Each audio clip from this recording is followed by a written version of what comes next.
Hey, welcome to Addiction, Life After Addiction and Indictment. I've got a great guest today. I've got on the line here with us, Paul Ybarra. Did I say that right, Paul, or did I butcher that? No, you got it good, man. I You get an should A say, plus. or should I say, Pastor Paul? Which do you Coach prefer?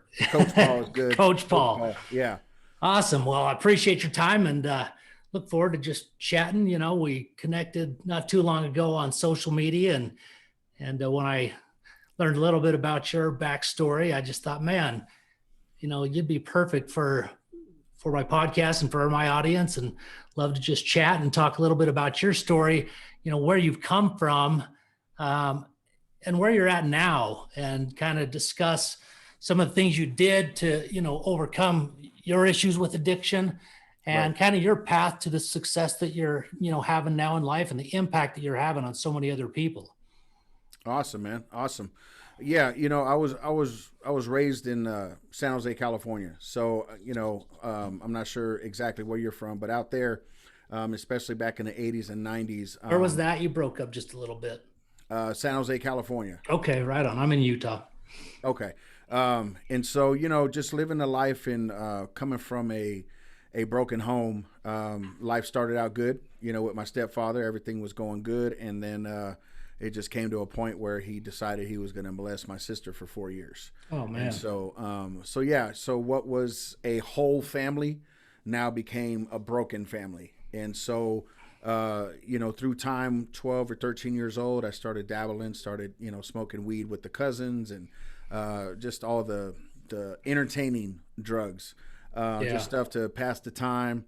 Back then, didn't even realize it was me covering up the hurts and the pain. So you were Um, aware of the abuse or became aware of it? as far as the drugs, No, what you say your sister was molested? yeah. So So there was a lot of crazy that was going on. It was one of those things that back in the mid '80s, stuff like that wasn't really talked about. yeah, oh for Uh, sure. right? I mean, so you Yeah. would hear it, on Oprah or Donahue or one of them, older shows. Yeah. But it was one of those things where in our home it was, whatever happens here stays here. And so it was just kind of like that underlying current in the house to you knew something was going on, you just couldn't quite put your finger on it. Yeah. And then once it was revealed, then of course, my mom jumped up and, took him to court, sent him to prison. He was there for 9 years. And after that, I never seen him again. And Oh so, wow. so this was 12 years old. I had two younger brothers that were his kids, but I've never called them my half brothers or my step brothers. However, through that, there was a whole lot of anger towards him that I took out on them. And I so, see. thank God that, through time, uh, we've, worked all that out. Uh-huh. We've meshed together really good. And so through that time, 12 to about 16 or 17 was just pretty much just entertaining, uh, you know, buying bags of weed, getting Uh-huh. high with your high school friends and all that. But once 15 or 16 hit, then it was no longer just getting high. It was actually starting to sell dope at school and start slinging weight and knew everybody who had it. And so it was something that my older brother did and all his homeboys did. So it was easy for me to come across Oh yeah. and to get everything fronted. Never had to pay for nothing. Just get it, make my money back, pay them, and it was a lifestyle. And Yeah. so through that till about 22 or 23 was just selling a whole lot of weed, just out Wow. there doing my thing. And then on comes crystal meth. And so I started slinging that, hard and started hitting the streets and still didn't mess with it until one day. That Had one to, day, yep. till that one day, I you know what hear I'm you. saying? Oh yeah. So that one day was, dealing in a circle outside of our circle Yeah. that I knew I shouldn't have been a part of. And so it was pretty much, how do we know that you're not a narc? How do we know that you ain't, somebody or blah, blah, blah, blah. Yeah. So I was like, all right. So, did some, didn't trip, went a couple weeks, didn't touch anymore till a second time. But after that third time, it was a wrap. Just sucked you in. It just sucked me in and started using it because I wasn't paying for it. I was selling so much that I didn't have to pay for it. Yeah. Gotcha. Which, after a while, then it became to where I wasn't even breaking even no more. And so it was, You're using so much that you couldn't even break even. yeah, couldn't even Wow. break even. And so had to, work things out with the people I was dealing with and all that kind of stuff. All of my connects that were all my solid connects, I didn't have anything to do with them because they didn't want to go down that path with me even prior to addiction because they're like, you're dabbling in the wrong circle. And so it was like, you go do it wherever you're going to get it. And so it was this separation between what we considered our loyal family. And so I didn't have that protection. I didn't have the people no more. And so I was just out in the streets, just partying, and just went down this long line, bro, of, just partying until I was about 29, 30 years old. Did you find that as you started to abuse and use, you talk about that separation, you know, there's, in my experience, at least, since I guess the question I'm asking you, is it the same with meth? Because that was not a drug I ever messed with. But, we separate from the other crowd for a couple of reasons, I think. Partially because we want to hide it, Mm-hmm. but I think also because just like even when you're sober, they, how you hear, you're typically going to be around the people, you know, that do the things that you're trying to achieve. You're only going to be as good as the five people you're around, right? So Right. as you start using drugs, you shift because you're going to be around the same type of people. So that just seems to be so true, no matter whether it's on the good or the bad side.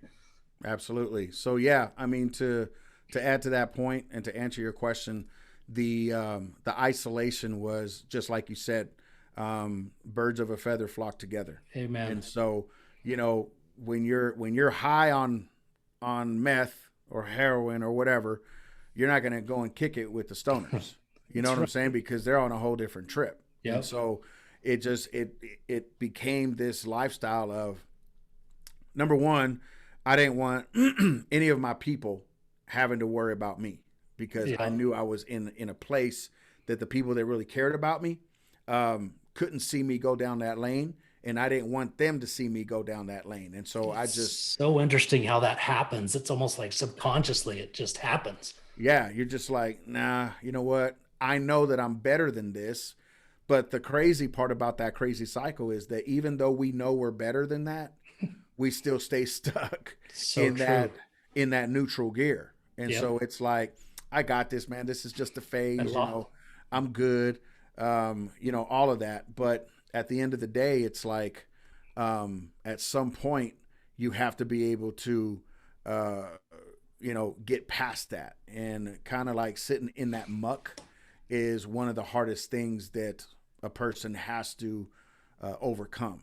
And so, prior to me even becoming a pastor or even going to church or even becoming a Christian or any of that, I got to a point where, I'm waking up in like the back of people's trucks, Wow. because I had nowhere to sleep. And I'm in the neighborhood that I was, grew up in, and I'm looking at all my homeboys that, I was supposed to graduate with. They all buying houses, they got wives, they got kids, and I'm like, all right, so there's something missing here. Like, Yeah. you know what I'm saying? Amen. At some point, the party ended, and I just kept on partying. And so it was probably about the age of 27 or 28 when my mind started shifting. Like, I got to get out of here. Like, Uh-huh. I literally can't reside in California much longer because I know everybody. Everybody knows me. They know my brother. They know somebody that's hooked up to me. And so right about 29 years old, I literally found this job doing sales door to door. And Oh, so wow. my whole thing was, I got to get out of California, because if I don't get out of here, I'm not going to save myself. Yeah. And so, through that, I got that job. Within 12 hours, I was on a bus to San Francisco, met up with the sales crew, and we started traveling the country. And so I'm like, okay, this way I can get away. I can become my own person.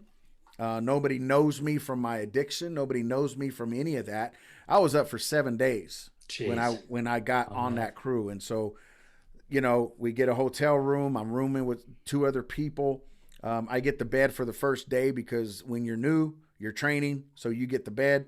So just even one night of being able to just crash out and wake up like, oh, okay, I got some kind of refresher, is where, I was able to say, all right, well, So at this point, you're not using anymore. Is that right? no, Okay. no. At that point, I was like, I'm done. I'm Let leaving me California. let me check my internet real quick because you keep cutting out a little bit. Okay. So, and what are you selling? We are selling spray cleaner. You Sorry, know, what was it? You cut out again.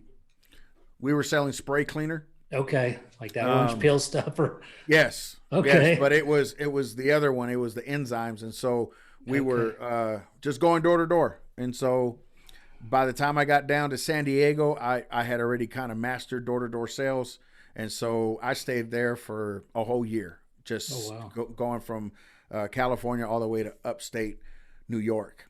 And so what happened was through that, the only time that I had dabbled in anything was in Chicago when I got a hold of some coke. And okay, it's Chicago, so it's like, okay, we're hook me in with some Italians, and so so yeah, we were able to get some. And quickly, within a day or two, I'm like, man, what am I doing? Like, this ain't even fun no more. I'm like, this is just so stupid. interesting. I'm over here getting high with people I don't even like. So my whole mindset was different. But when we started heading back from Jersey back to the West Coast, I already knew, like, man, if I head back, it's a wrap, because I know everybody in California just because of the homeboys that I knew, the tattoos that I got, gang affiliated, the whole nine. I'm like, man, if I get back, I don't know what I'm going to do. And so we literally, the girl I was working for lived in Ohio, and she was married. She had a kid, but her husband was back home. And so she said, listen, let's get off crew. You can come and stay in Ohio, check it out, try it out for a year, and we'll go from there. And I'm like, all right, cool. So we dipped out, get to Ohio, small town. I'm talking just out in Egypt, like little town. And I'm sitting there going, man, this is it. This is the life. And so got a job, started doing telemarketing, just always doing sales. Came up, quick, got my own apartment, got my car, finally got my license. I felt like a productive citizen, and then I started smoking weed. And so for me, that was just my medication. Yeah, But I knew I would never go back to meth. And so through that, man, I finally got to a place where I'm like, this ain't even working. Like, my life right now has no meaning. And so getting to the point of boy, transitioning from, the young mentality, because as an addict, that your mindset begins to evolve when you get clean at the point that you started doing dope. And so within that time, I was like, man, I'm going on 30 years old, but I don't want to think like a 16-year-old no more. And yeah, so it was so weird, because I was working at this telemarketing place where when these 18-year-olds and 17-year-olds used to talk, it was like within like a week's time before I even turned 30. I'd sit there and, talk with these people and BS with these kids like nothing. Like, okay. yeah, But once I turned 30, I'm hearing their conversations, and I'm like, these kids are going to rule the country. Like, they got no, like, what's going on here? And so I'm listening to the conversation. I'm like, what am I doing? Like, what do I need to do to change? And so I went through this journey. And again, I still hadn't walked into a church. I still hadn't even encountered God. I mean, I didn't want nothing to do with that. So you grew up without any of that as well in your household, or was that there Well, sometimes? funny story is, prior to my stepfather doing what he did, we were raised Jehovah's Witnesses. And Okay. so it was a very religious religion, Oh yeah, where it very was like, strict. like everything that you do was bad. So it was like, well, shoot, we were rebellious from day one. And so when all that happened with my stepdad, they didn't believe us and said that we just wanted to leave the home. And so it was this crazy dynamic. So my mom left the church and like whatever. So we never stepped into a church unless it was a funeral, Christmas, or Easter. You know what I'm saying? Or Yep. somebody's quinceañera or something. Gotcha. And so fast forward back to Ohio, I was still in this place of really just trying to find myself. Uh-huh. And really started looking at my anger issues and really started looking at identity. I lost you. Hold on. Hopefully I have a short in my headset. It's brand new, but I keep losing you. So I'm hoping that's what it is. Go ahead. So I'm in Ohio, and I'm just in this place of just trying to figure out who I am. Was tired of being the angry guy. Was tired of, just craziness. And so it was so funny because right about that time, I was working at this one welding shop, but they didn't give me enough hours. And so I literally like prayed and I said, God, I don't even know who you are. I don't even know if you're real, whatever. But if you give me a job that I don't need more money, I just need stability. Yeah. I will serve you the best way fit. And so I get this job, I go to work that same day. My supervisor is like, hey, so-and-so is hiring. And I'm like, well, who's so-and-so? And they said, the guy that just came in. So I go down to his shop. All of a sudden I'm talking to him for 2 or 3 hours. We're just, talking and just talking about life. And so he said, come back next week. So I get the job. And so my life still remained the same, but he was a devout Christian. And so he was we'd always have conversation about God, about Jehovah's Witnesses, about all that. And it came to a point where I was still straddling the fence. I was still getting high. I was still smoking weed. He asked me not to when I got hired, but every now and then I was still getting high. And so I finally got to a point where I was tired of me, and it was this journey that I was on. And I went to this club in this small town. I didn't have any real homeboys. I was just kind of trying to find myself. Yeah. And my homegirl that moved me there, we were really, really tight. Well, that night we had this argument at the club, and these other guys want to jump in, and I'm like, going off on them. I mean, I'm toasted. I'm drunk. Yeah. And all of a sudden I'm surrounded by 8 guys. And so, what happened then? I just start popping off at the mouth.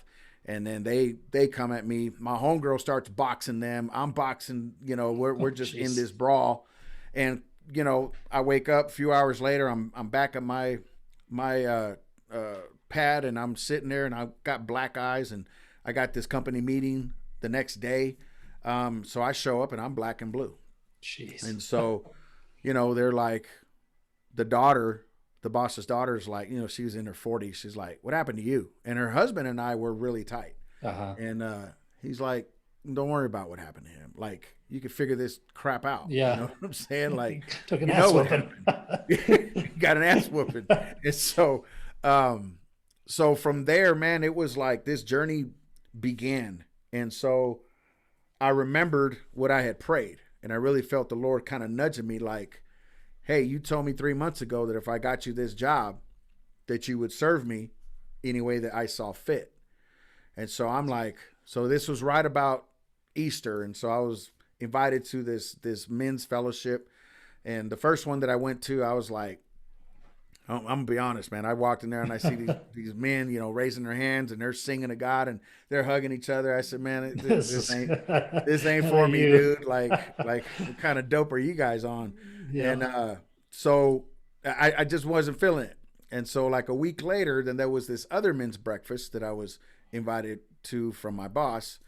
And so I said, all right, I'm gonna check one more out. I said, but I don't want to do all that singing stuff and, just look a little gay to me.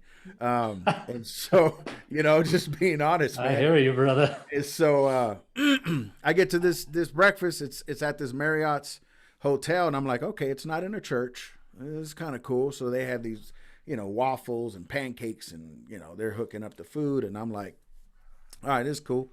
And then I bump into one of the pastors, and he's like, hey, man, you going to come to church tomorrow? And I'm like, I don't know, man, where's it at? And so I kind of like the vibe. I kind of like the people. And I'm like, all right, this is more down to earth. This is cool. And so I went to the church the next day and never stopped going. However, I was still angry. I was still bitter. Yeah. I was still rejected. I was still abandoned. Never knew my father. Only father that I knew was my stepfather, and he was a pig. Never trusted any man or woman. And so I had all these issues. Yeah. So a year later, I'm literally praying to God one Sunday morning, and I said, you know what? You got to rid me of all this stuff, man. Because if I'm just going to church and I'm not being changed, then what the hell am I doing this for? Like, this is right. So I don't want to interrupt you, but now that you've been doing what you're doing, I want you to stay with the story where you're at. But as you've worked with other people, don't you find that most people, I mean, if we're honest with ourselves and look inside, that most of us do or have some issues, you know? absolutely. And to me, that's really the biggest issue is we're all so worried about being judged or feeling less than that we keep it in. And is that been your experience with the people you work with? And that's really the key kind of, I can sense your evolution and where you're going, which is awesome. And I think we need, you know, the more that I've been open and honest with my, you know, addiction and going to prison and all those things, that's when it seems like you get the most response, or, you know, whether it's on social media or in a group or whatever. And it seems like, you know, we're all starving to know that we're all imperfect, but yet it seems like our mind constantly tells us the story that the people next door or the people I work with, they don't have any problems.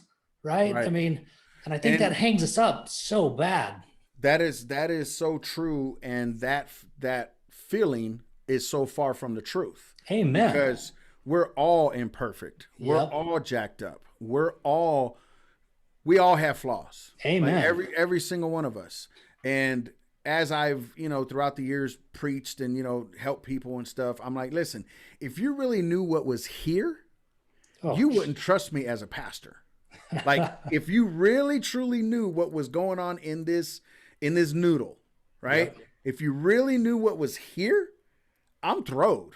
Like, I'm throwed to the left, dude. Like, you don't even understand how crazy this mind can be. I said, however, amen, it's the conscious choice of understanding who I am, and being okay with being imperfect. That's the key. I think we have, you know, we attach guilt and shame, you know, that to me, that's like a weapon of Satan in a sense, you know, that's a weapon to continue to hold us down, you know. And I think a lot of, you know, you said you grew up Jehovah's Witness. I grew up, you know, Mormon, and there's a lot of similarities in, you know, in my opinion.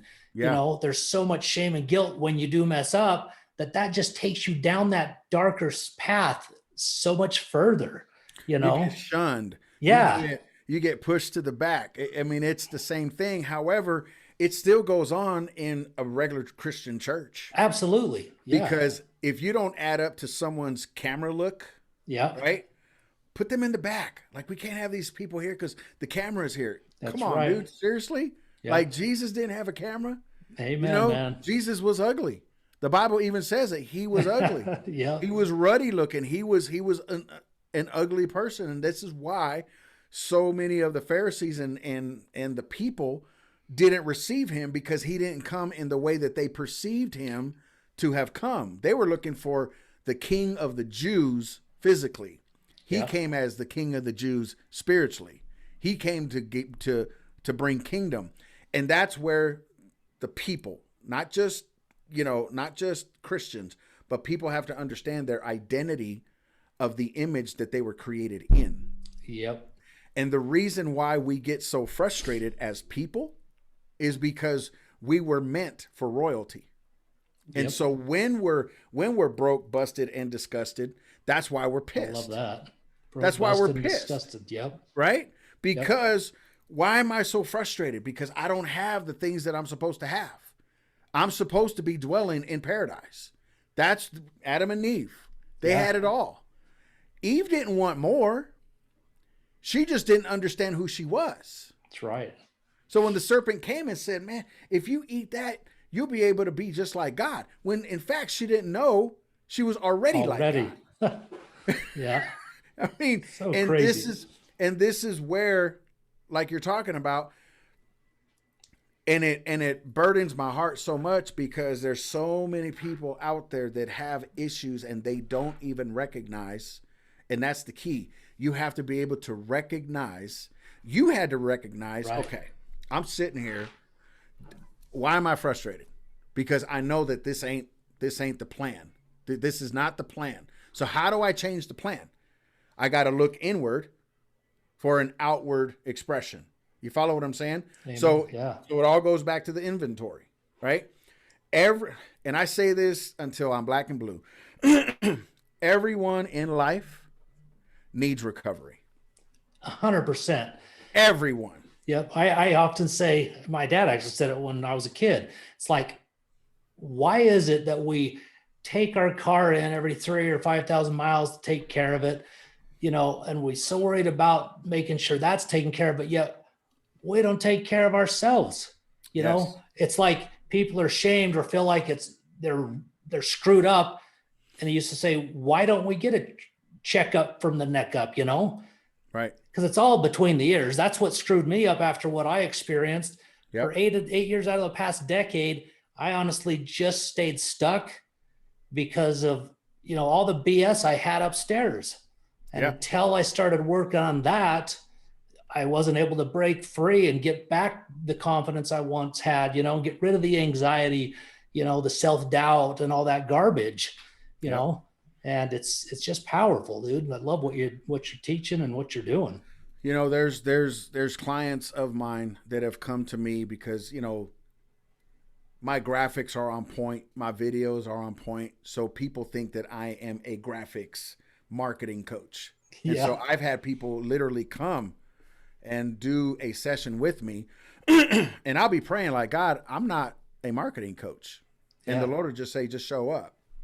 So I show up and I ask them 3 questions every single time. They're like ready, like, okay, man, I'm ready to make $100K a year. I'm ready to this and that. And I'm like, okay, so how's your prayer life? Yeah. Huh? Like, how's your prayer life? What do you mean? I'm like, what's your prayer life like? And they're like, well, this and that. Okay. So how's your marriage? What does that have to do with marketing? I said, it has everything to do with marketing.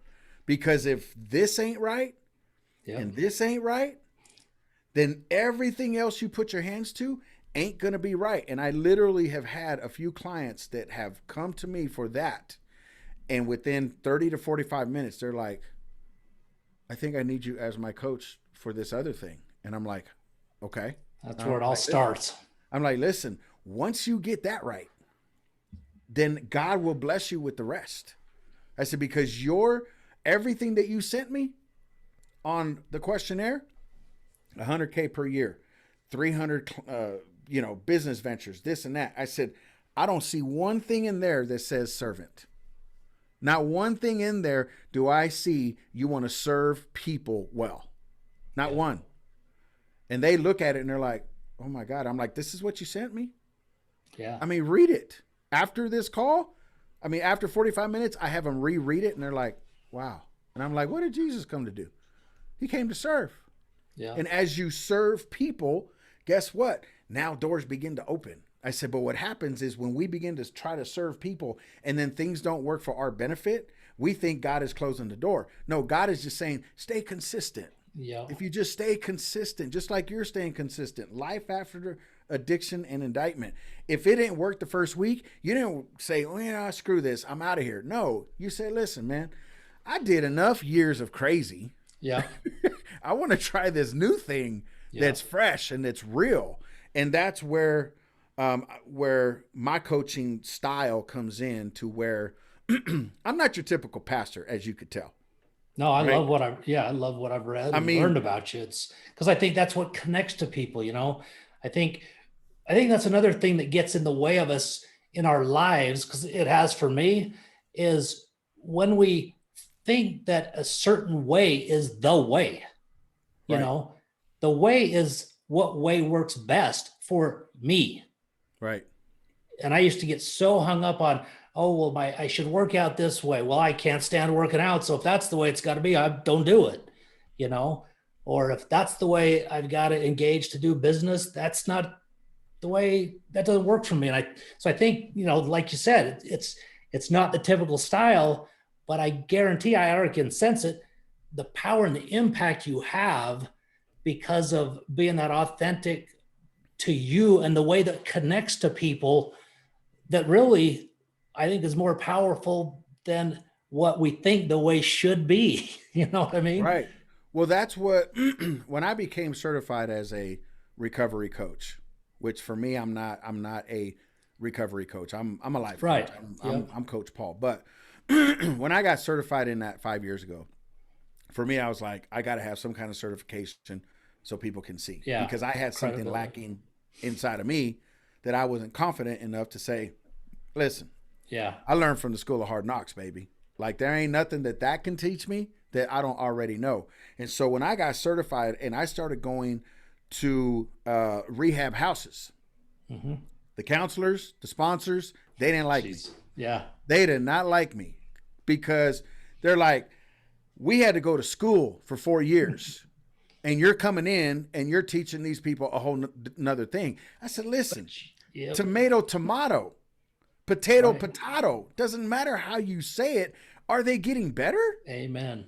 Because if they're getting better, what works for Steve may not work for Paul. Just like you said, I don't like to go work out. Obviously, I don't like to work out. I'm a big guy, right? Yeah. But I know how to eat healthy. So if I could start eating healthy and walk and get the same results and then say, all right, you know what? This is working. Now I'm going to go work out. But when I got someone saying here, this is what you have to do to end up like me. Well, listen, bro, I don't want to end up like you because you're still bitter. You're still angry. You might as well just go get high again because you can't even have a humorous conversation. You follow what I'm saying? And so when I was coaching these guys, when I first started, it was really, I was breaking it down this way. I'm the program after the program. I'm going to deprogram you so that you can live a life of freedom. Yep. Because if you're going to an NA, AA, whatever, BA, whatever, right? Yep. And you're 20 years clean and you're standing in a circle and you're saying, I'm an addict, bro. I don't buy that. You're not an addict no more, dude. Amen. I love that, brother. Come on, brother. I hate that people say that. They don't understand what that's doing in the mind. It's taking you back in your mind. Now, Amen. I get it the first 6 months, the first year. Yep. Because you have to recognize I'm sick. There's a disease, there's a spiritual disease that's going on. However, when I broke it down to somebody this way, they're like, well, no, I was like, oh, all right, so let me just break it down in a parable. Because I like to do it like Jesus. I'm like, listen, there's a woman, a young girl going to college. She doesn't have any tuition from her parents. She doesn't have any of that. So she has to make her way through college. So now she's got to go and strip. She's working at a bar. She's getting tips, but that's still not enough. So now she goes and strips. Yep. Now she's making buku dollars. And let's just say through that, now she's turning some gentlemen over, right? She's doing what she has to do, making her way through college. Now she gets through college. She cleans up her act. She goes and gets married. Is she still a stripper? Is she still a prostitute? Is she still a call girl? Well, no. Then why would she call herself that? Yep. They're like, but it's not the same thing. I said, how is it not the same thing? It's the same thing. So if she's been delivered from that, it was something that helped her through the course of her life. But she say, you know what? I have two choices. I could still make this money, or I can get diseases. I can be looked at a certain way, or I can go and get married, because this was a season of my life that I had to go through to be able to get here, right? The same with recovery, the same with addiction, the same with all of that. It's got, honestly, I was delivered from drugs long before I was delivered from me. Yeah. I had to be delivered from me. Same here. In order, and it's that constant chisel. I'm still getting chiseled. Same here. You know what I'm saying? It is a lifelong process. Yeah, brother. So, Amen. that's my style. People ask me, so what does your curriculum look like? I said, I don't have one. Well, how are you going to help people? I'm like, listen, I ask people 3 questions every week that I meet with them. What are your wins? What are your challenges? And how can I best serve you next week? When you start speaking your wins, and it happens all the time, and you know this, people show up the first 2 or 3 weeks. Oh man, no, I don't want to hear about your bad week. I want to hear what your wins are. Well, I only got like 2 or 3. And while they're talking about 2 or 3, I'm writing notes of what's inside those 2 and 3. The next week, then they're coming in going, Coach, like I did this and this worked. And man, I didn't even have to do this and this happened. And I'm like, okay, boom, boom, boom. By the time you know it, especially me with my coach, we spend 45 to 55 minutes of just wins. That's awesome. So what does that do? It pushes out all the negative, because when we're focused on what I think the coach wants me to write down as my goals, when I finally get to a place where I'm like, you know what? Me like looking like Arnold Schwarzenegger doesn't even matter to me no more, because I'm not even doing it. Yeah. But being creative and making videos, podcasting, coaching other people, serving, these are the things that I'm focused on, and this is what brings me joy, then this is what I'm going to go after. We were taught in our age, and I'm sure you would understand, when we were younger, all of our weaknesses, our teachers wanted to work on our weaknesses. Exactly. We're focused on the wrong things. It's like, I don't like to do that. Well, you need to do it. And what does that do to our energy? I mean, it makes us focus on the negative. Yes. Yeah. And then we become so hard on ourselves that the little things you're talking about, it's so crazy, dude. I went to lunch with a buddy this afternoon, just 2 hours ago. Right. And what you're talking about, like my hair's standing up right now, because we talked about things just like that. He'd been beating himself up for not doing just for him, just prayer and just some scripture study, like even just 10 minutes a day. Yes. And he was saying, but I've only done it for 2 days. I said, Jody, but you've done it for 2 days. Yeah. Start somewhere. The little things that compound. It's no difference than money, you know? And at least my experience has been, and I am guilty of it still, I'm far from always consistent, but it's those little things that create that confidence and that momentum that, like you're saying, all of a sudden doors start opening. Yeah. But we're so damn hard on ourselves, That's so true, because when we do assessments, and this, one of the major questions is, what is your weaknesses? I need confidence. Yep. And I tell people all the time, because I've learned this through my coach. I hired him year before last. Well, everybody's paying attention to that, because you got to always have people, mentors and coaches. Yes. Michael Jordan did, Kobe Bryant did. Everybody that wants to improve does. And if you don't, you need somebody. And so one of his questions was, what's your weakness? And I'm like, I need confidence. And he's like, all right. So after the call, he's like, you know what's going to build confidence? I'm like, I don't know. And he's like, consistency. Bingo. If you're consistent, you create a momentum.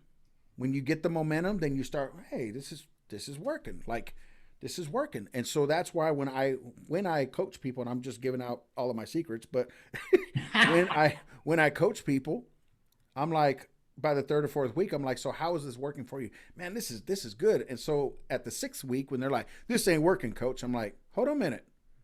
The last 4 weeks, 5 weeks, you said it was working. Yeah.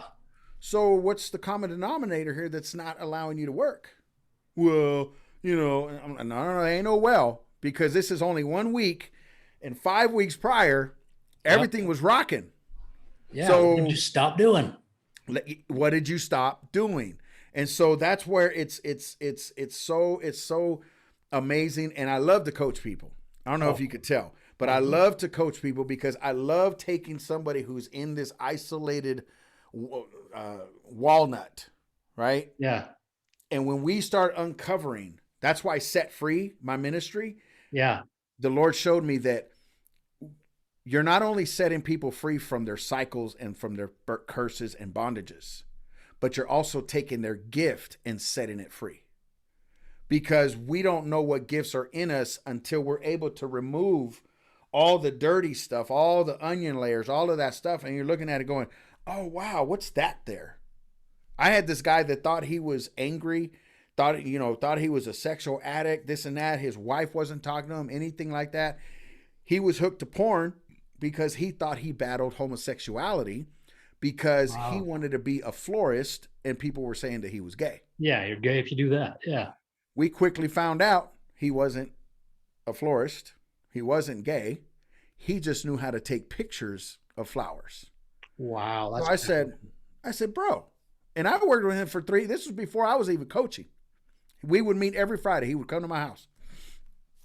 I'm like, so show me these pictures. And so he's showing me these pictures, this Android phone. And I mean, just taking these pictures of these bugs and stuff. Yeah. And I'm like, so you want to be a florist? He's like, yeah, man. I'm like, you're a photographer.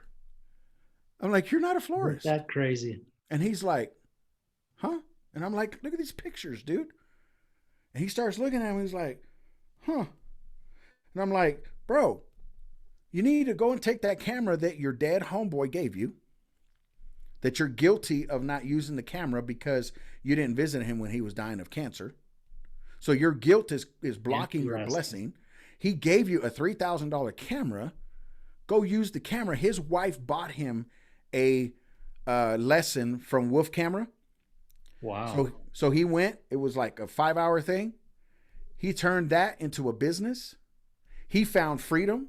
He was no longer angry because now he wasn't thinking he was gay. Yeah.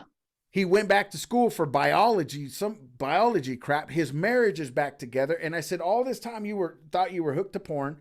You thought you were angry. You thought you were depressed. You thought your marriage was gone.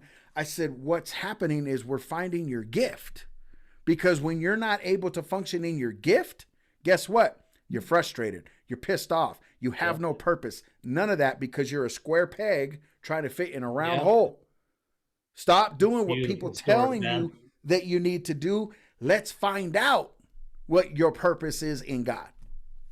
This dude just ran with it, bro. And I was like, that's when I learned, like, holy shit. Like a bit of a gift. Holy, like this has nothing to do with any of that other stuff.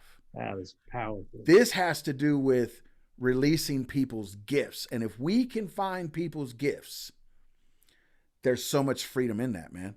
I'll say that is an awesome story. So, that just shows too, how perspective, we can't see what we can't see. And that right there to me is the value of a coach. Just that principle alone, Right. And man, that's a beautiful story. Well, dude, I really appreciate your time. Where can I've got all your info and links and things I'll put in the notes, of course, awesome. On YouTube as well as the podcast. But cool. Where's a couple of places people can connect with you right away? They can go to my Facebook page. It's facebook.com/Coach Paul Ybarra. They can also go to, I do a weekday devotional every day on Facebook at facebook.com/Wake Up in the Word. What time do you do that? We do that 6:30 a.m. Central, which is 7:30 a.m. Eastern, 5:30 a.m. Mountain. Yeah. And so I do that, and I'm doing my podcast.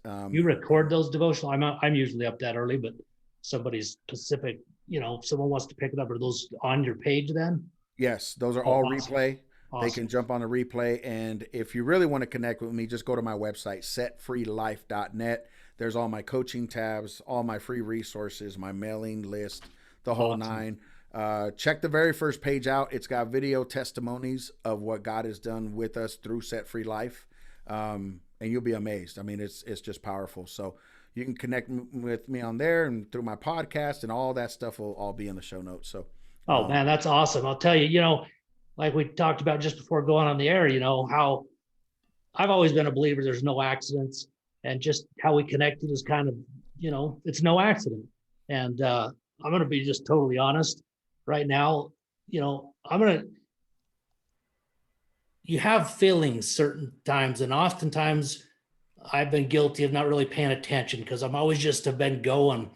And that's one of the things I've really been working on. But I'm excited to actually, connect, calendar up with you and actually have a conversation and possibly engage with you, because I just, just felt that connect. And there's a few things that I know that I'm still working on that I think you could help accelerate that. I heard somebody talk just a couple of weeks ago. In fact, it was on a Clubhouse room. And Grant Cardone was talking with a guy, and I cannot remember his name, but he's a big time actor. And I want to say he was in some of the Fast and Furious movies. I could be wrong, but Tyrese. Yeah, Tyrese. That's right. Tyrese. Yeah. Yes. The interaction those two had was incredibly powerful. And Tyrese said, somebody else said, hey, Grant wants to be in movies. And Tyrese said, well, maybe I can help work that out. And their exchange started because Tyrese was talking about, you don't need to necessarily chase all the shiny things or have a jet, and I'm still just blown away where God's put me in my life. And, he kind of tells a story, and then all of a sudden Cardone pipes in and says, hey, well, I got a jet, he was kind of being sarcastic. But then the exchange was so powerful. They connected, and Grant had already said a cell phone number, or Trace saying that. And Trace says, one of the things I learned from Will Smith, one of his friends, now, and someone he looks up to and respects, he says, the fastest way to get to where you want to go is find a way to butt in line. Now, butt in line doesn't mean rude, it's connect.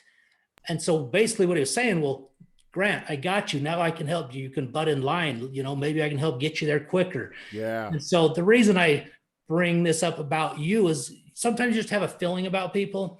And I'm always looking for the way to butt in line. Right. And there are some things that I'm working on inside with me that I do want to continue to improve. And then, I've got a business. I named it Evolve Sales and Marketing because I believe we always got to be evolving and growing. Absolutely. And so, I'm interested to talk to you sometime because I think there might be something that you can help me with to help me butt in line so that I can better serve the people I'm looking to and have a bigger impact. Because that's, I don't care who you are. You cannot be depressed. You cannot have an anxiety. You can't be angry. You can't be afraid if, number one, you have gratitude, but if you're serving other people. Come on. And that's what it's all about, man. Yeah, absolutely. That's what gives me, without a doubt, there's nothing that compares to it. Absolutely. So anyway, I appreciate your time. And man, I look forward to connecting with you soon. Absolutely. And let's do it, man. Okay, man. Have a fantastic afternoon. You and too, brother. Thanks again, brother. We'll be in touch. All right, cool.